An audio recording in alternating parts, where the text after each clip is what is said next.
Hi, Evan Montes of Colthrone here, and yes, I know I need a better intro, but for now that'll do. I wanted to talk about an article that I saw on the internet. It's not exactly new, but it's just very interesting for the following reasons. Let's look at the article first.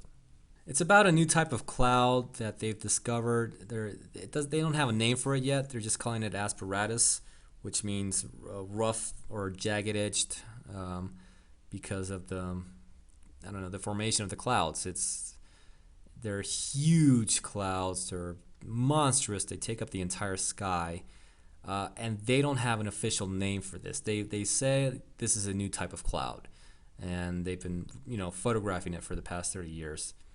And, well, there's still no name for it. And if you look at the picture, I'll just go through this really fast. I'll put the link in the description box so you can check it out yourselves. But they're huge clouds.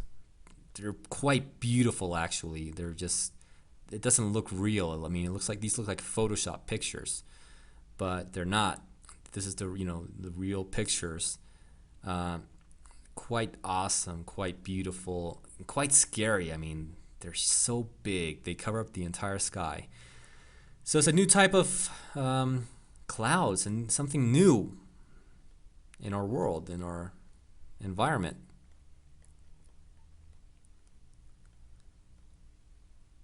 And what's funny is that these clouds, they have a strange behavior.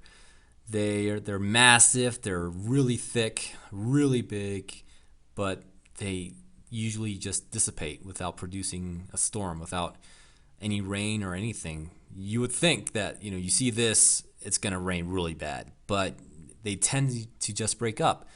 So it's rather unusual, their behavior. Which brings me to what this video is all about, and of course is about the Bible. Now the Bible says there's going to be all these types of signs and wonders in the sky, including darkness. The book of Isaiah, you see that in Judgment Day, I guess. The stars, the moon, the sun will all be darkened. And this is a reference also to what Jesus said in Matthew 24:29. The sun will be darkened, moon, stars, which is repeated in Mark 13, and again it's repeated in Luke 21. And this is a reference to the book of Revelation, where the sun becomes black, and other parts of Revelation where the moon, the sun, the stars, everything goes dark, and so on and so forth. Now the thing is, it seems like a pretty intense, events for the sun, the moon, the stars just to stop giving their light. However, one day God spoke to one of his modern day prophets. He told this prophet, the book of Revelation is simpler than you think. So taking into account this, if we simplify all of these previous verses, the simplest thing for the sun and the moon and the stars to go dark is not for them to actually go dark, not for the whole universe to turn off, but for a heavy formation of clouds around the world. Could it be? Or is this just some kind of personal interpretation of mine? Well, let's start connecting the dots and see if we find anything. We can start by going back to Isaiah and using a reference point, the day of the Lord, which is, almost synonymous with Judgment Day, I guess. If we anchor this with another verse or another chapter or another book, maybe we'll find another element that will give us more understanding.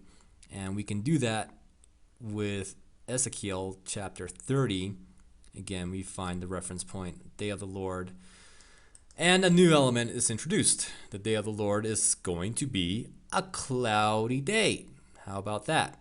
So while Isaiah talks about the day of the Lord being dark, the sun being dark, moon, stars, everything dark, Ezekiel tells us also it's a cloudy day.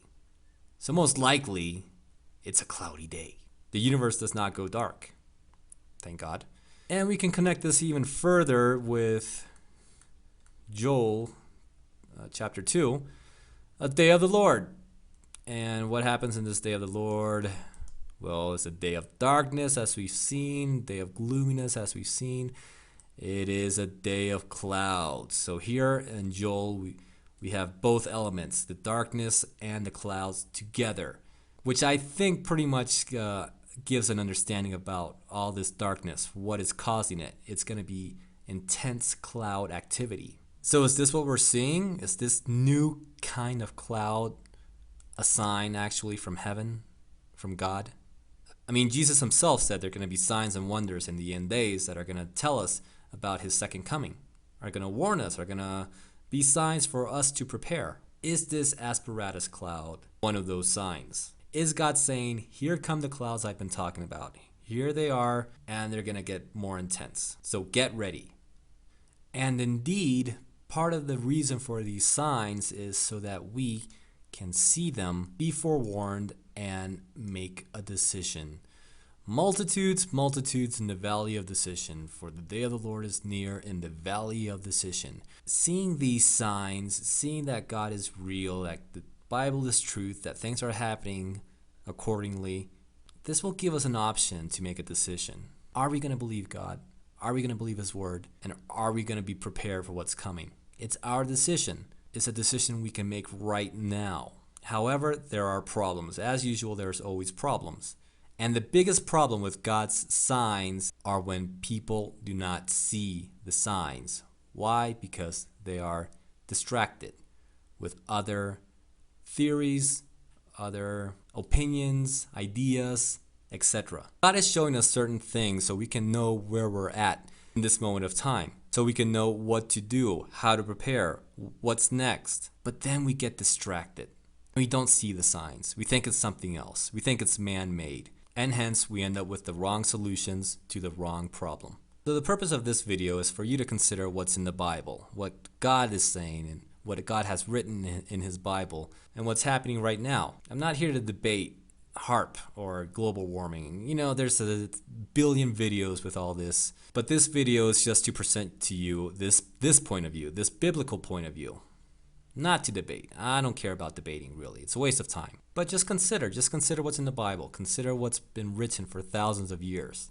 Take it into account, meditate on it, research it, investigate it, read about it. And if you're interested enough about it, pray to God. Just pray. Ask him. He's not going to keep anything a secret from you. But are you willing to humble yourselves? Are you willing to acknowledge that maybe you don't have all the answers? So, choice is yours. Thank you for watching. God bless and take care.